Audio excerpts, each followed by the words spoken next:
صحابہ کے سن لیجئے. حضرت حنظلہ ایک صحابی ہے رضی اللہ تعالیٰ عنہ.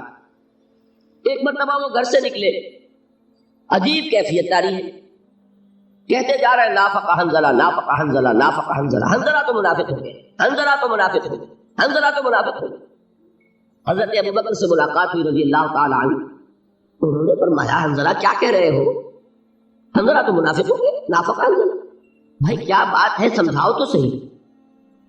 انہوں نے کہا کہ میں نے یہ محسوس کیا ہے کہ میں جب حضور کی صحبت میں ہوتا ہوں, آپ کی محفل میں ہوتا ہوں, آپ کی مجلس میں ہوتا ہوں, میرے دل کی کیفیت کچھ اور ہوتی ہے.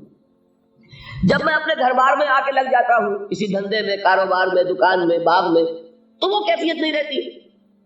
تو یہی تو نفاق ہے. اب دیکھیے یہ ان کی شدت احساس ہے. حضرت ابو بکر یقیناً انہیں سمجھا سکتے تھے کہ نہیں بھائی یہ نفاق نہیں ہے, یہ تمہارا احساس ہے. لیکن حضرت ابو بکر نے جو اس سے زیادہ احسان کیا پوری امت پر, وہ کیا تھا؟ فرمایا بھائی حنظلہ یہ کیفیت تو میری بھی ہے. دیکھیے جیسے میں نے حضور کے بارے میں فرمایا تھا, کوئی تسلط نہیں, کوئی تکلف نہیں, یہ نہیں کہ میں سپر ہیومن ہوں. آپ نے صاف فرمایا حضرت معاذ بن جبل سے کہ اگر سب گھوم گئے تو کوئی بات نہیں, انا کنت ناعسا, میں بھی گھوم رہا تھا, مجھ پر بھی گمتاری ہو گئی. یہ تو صرف اللہ کی شان ہے, لا تاخذہ سنۃ ولا نوم, نہ اسے نیند آ سکتی ہے اور نہ اسے اونگ آ سکتی ہے. باقی تو آئے گی, مجھے بھی آ گئی.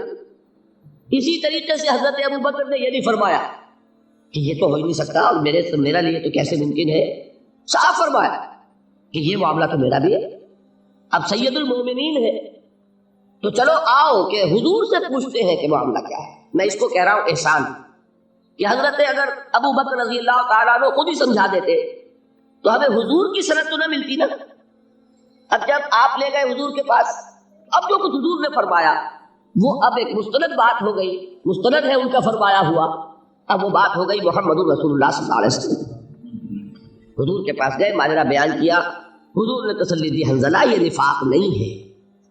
باقی تمہاری جو کیفیت میری صحبت میں ہوتی ہے اگر وہ دائم ہو جائے تو فرشتے تم سے تمہارے بستروں میں مسافہ کرنے لگے.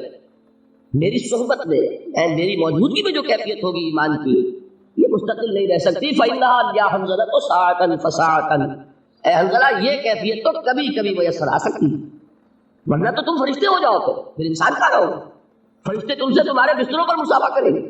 اگر ایمان اور یقین کی وہ کیفیت مستقل اور دائم ہو جائے جو میری موجودگی میں, تو اب اس سے بھی معلوم ہوا نا کہ صحابہ اس سے اپنے آپ کو بالکل محفوظ نہیں سمجھتے تھے. ان کے اندر احساس یہ تھا کہ وہ اپنے اندر جھانکتے رہتے تھے, اپنا جائزہ لیتے رہتے تھے. اتنا بھی فرق و تفاوت اگر محسوس کیا کہ ہمارے دل کی کیفیت جو ہے حضور کی مجلس میں اور ہوتی ہے اور گھر میں جا کر اور ہو جاتی ہے, تو اس کو بھی انہوں نے نفاق سے ثابت کیا. ایک اور واقعہ سنیے. بہرحال میں دوسروں کی بات اس وقت نہیں کر رہا. اہل سنت کے نزدیک صحابہ میں سب سے اونچی شخصیت حضرت ابو بکر ہے, پھر حضرت عمر ہے. آپ گویا کہ سیکنڈ ٹو ون ہے نا صرف. ان کا یہ واقعہ سنا رہا ہوں آپ کو کہ حضرت حذیفہ ابن یمان ایک صحابی ہے رضی اللہ تعالی عنہ, حضور نے انہیں کچھ منافقین کے نام بتا دیے تھے. یہ واقعہ بہت اہم ہے. غزوہ تبوک سے حضور واپس تشریف لا رہے تھے. ایک بڑی تنگ گھاٹی میں سے لشکر کو گزرنا تھا. مدینے کے کچھ منافقین نے پروگرام بنایا حضور کو شہید کرنے کا کہ اس گھاٹی میں کہیں چھپ کر بیٹھ جائیں گے. اور میں نے بتایا تھا آپ کو سفر عرب میں ہوتا تھا رات کو. اب نہ کوئی وہ لائٹس ہیں, سرچ لائٹس ہیں, کچھ بھی نہیں ہے, تاریکی میں سفر ہو رہا ہے, رات کا وقت ہے, تنگ گھاٹی ہے, تو اس گھاٹی میں کہیں چھپ کر بیٹھے. تو جب حضور وہاں سے گزرے تو ہم سب کے سب حملہ کرے اور ختم کر دیں. لہذا انہوں نے اپنی اسکیم کے اوپر عمل کیا, اور وہ چونکہ بہت تنگ جگہ تھی تو وہ ایک ایک روٹ گزر رہا ہے, اور حضور کے ساتھ ایک دو صحابہ تھے کہ کسی نے رکیل پکڑی ہوئی ہے, اس روٹ کی آگے چل رہا ہے. باقی یہ کہ لشکر میں فصل ہو گیا, جیسے میں نے اس واقعے میں بتایا تھا کہ لشکر منتشر ہو جاتا ہے, اسی لیے حضور کو تشویش ہوئی تھی کہ یہ کیا ہے. تو ایسا جب وہ حملہ آور ہوئے تو آپ کے ساتھ جو دو حضرات تھے اللہ تعالیٰ نے ان کو ہمت دی, جرأت دی, اور ان منافقین کی قوت کو سلب کر لیا ہوگا کہ انہوں نے صرف لاٹھیاں تھیں ان کے پاس, ان لاٹھیوں کو اونٹوں کے منہ پر مار کر, سامنے سے وہ آ رہا ہے, اس کے منہ پر ایسا مارا ہے کہ وہ پلٹ کے واپس جو ہے وہ بھاگ گئے. حضور نے نام بتا دیے.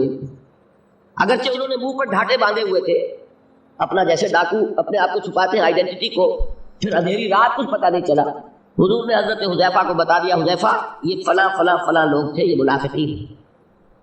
یہ کہنے کے ساتھ ہی آپ نے منع کر دیا کہ دیکھنا یہ نام بتانے کسی کو نہیں۔ کیوں؟ وہ میں بتا چکا ہوں آپ کو کہ منافق لیگل اینٹیٹی نہیں ہے، منافق بھی مسلمان ہوتا ہے، فار آل لیگل پرپزز، قانون کے درجے میں وہ مسلمان ہے۔ لہذا حضور نے سختی سے روک دیا حضرت حذیفہ کو کہ نام نہیں بتانے ان کے، میں نے تمہیں بتا دیے ہیں لیکن یہ راز رہے گا۔ چنانچہ حضرت حذیفہ کا نام مشہور ہو گیا صاحب سر النبی، یہ نبی کے ایک راز کے حامل ہے صلی اللہ علیہ وسلم، ایک خاص راز ہے حضور کا جو ان کے پاس ہے۔ اب ان حذیفہ ابن یمان سے حضرت عمر یہ ایک مرتبہ سوال کرتے ہیں، یا حذیفہ تو انشدک باللہ، اے حذیفہ میں تمہیں اللہ کی قسم دے کر پوچھ رہا ہوں کہ کہیں میرا نام تو ان میں نہیں تھا۔ اب بتائیے کہ اس کے بعد کوئی امکان ہے آب دیگرہ کے رسد اگر میں یا آپ اپنے آپ کو محفوظ سمجھیں تو مطلب یہ کہ پھر ہمارا کچھ طرز فکر اور ہے، ہماری ویلیوز اور ہیں، سوچنے کا انداز اور ہے۔ صحابہ کا بالکل برعکس تھا، انہوں نے کبھی اپنے آپ کو نفاق سے محفوظ نہیں سمجھا، ڈرتے رہتے تھے۔ حضور دعا تلقین فرماتے تھے، اللہم طہر قلوبنا من النفاق، اے اللہ ہمارے دلوں کو نفاق سے پاک کر دے۔ اول تو چھوٹ لگے نا، اور اگر اس بیماری کی چھوٹ لگ جائے تو اللہ تو ہی اس کو صاف کر دے اور ہمیں پاک کر دے۔ تو یہ ہے وہ کیفیت جو ایک بندہ مومن کی ہونی چاہیے۔ میں نے حضور کے اس قول سے بھی کہ ما امنہ الا منافق وما خافہ الا مومن، نفاق کا خوف ہوتا ہے صرف مومن کو اور اس سے اپنے آپ کو محفوظ سمجھتا ہے، امن میں سمجھتا ہے صرف منافق۔ اور یہ دو واقعات ذہن میں رکھ لیجئے تو اس سے اندازہ ہوگا کہ ہمیں بھی اس بات کو بالکل یوں نہیں سمجھ لینا چاہیے یقین کے ساتھ کہ ہمارا نفاق سے کیا سروکار۔ ویسے جیسا کہ میں نے پہلے عرض کیا تھا الحمدللہ ہم منافق نہیں ہیں، لیکن یہ نہ سمجھیے کہ ہم منافق ہو نہیں سکتے۔ آج کی کیفیت پر اللہ کا شکر ادا کیجئے، لیکن یہ کہ وہ چیز ہے کہ جو حملہ آور ہو سکتی ہے۔